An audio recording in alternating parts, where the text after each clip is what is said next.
3-0 again, 3-0 again, 3-0 again, ole ole. Well guys, welcome back to Palace Mad Mason. That is one of the performances of the year and probably will be one of the performances of the season. Full time at Villa Park, Aston Villa 0, Crystal Palace 3. Our first Premier League win at Villa Park since the 2013-14 season. So what we're talking 12 seasons ago now. Crazy stuff. Let's talk about the first half first. Let's go through the game. So was the Matty Cash challenge a red card? I think that one's up for debate.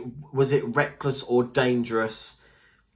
It's up for your interpretation. I mean, I'd be a bit more annoyed about it if we didn't win the game, but yeah, I mean, I think it could have been a red card, but I think that's down to referee sort of an interpretation, that one. So yeah, Kamada does brilliantly well to go past Aston Villa's new goalkeeper, that Bezo, which I don't rate whatsoever.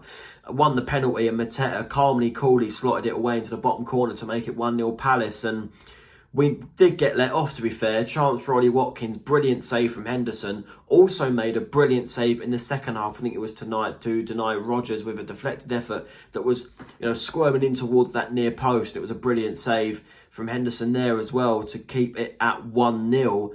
And up stepped Mark Guehi. Now, there's a lot of, there's a lot of interest from especially Liverpool at this moment in time going into deadline day, which is tomorrow.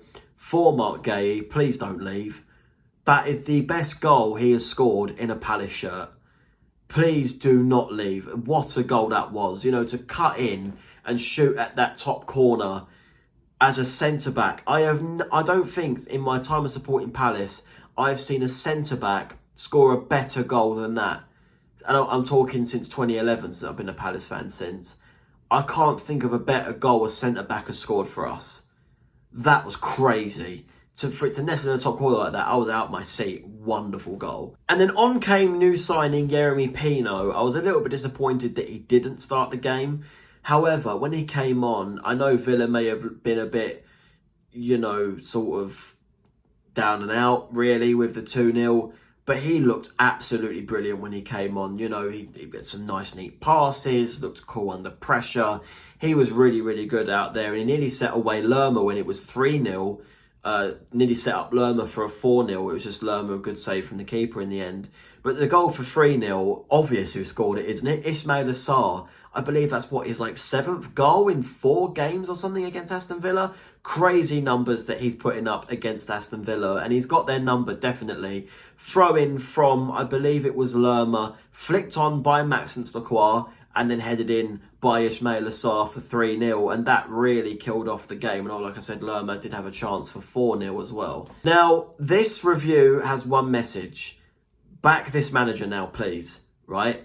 5 games in a fortnight with the squad that he's had. One being a Community Shield final, which we drew and went to penalties and won that. 2 tough Premier League games against Chelsea and Nottingham Forest, drew them.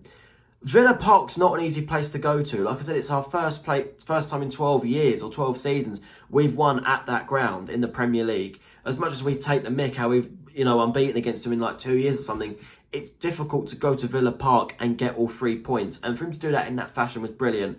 Whilst dealing with a European qualifier as well and not losing it out in that one as well.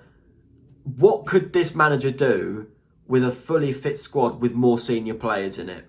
Answer me that. What could he do? He could do brilliant things with it. And I'm not even joking.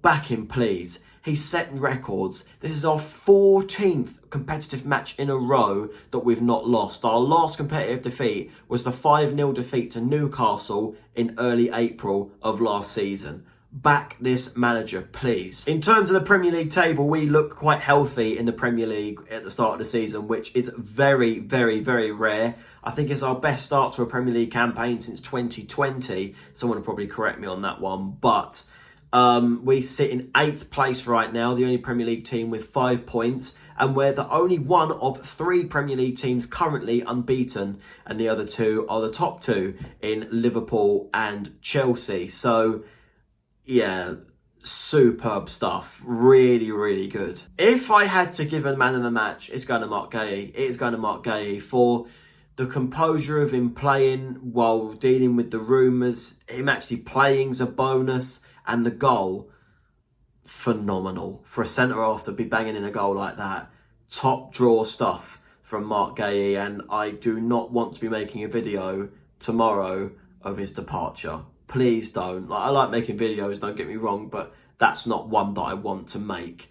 Let's talk about tomorrow, because I'm trying to do it a little bit differently. Tomorrow's video for transfer deadline day, I'm going to record it in stages. So what I basically mean is, apparently it's from like 7 a.m. till 7 p.m. is when the window shuts. I will be filming throughout the day on, you know, different transfer rumours that may be coming in and out of the club, just to not keep you guys posted, because you'll all see it at the same time, but to, you know, add a bit of a timeline to it, and then we'll look at what the final squad is going into the rest of the season.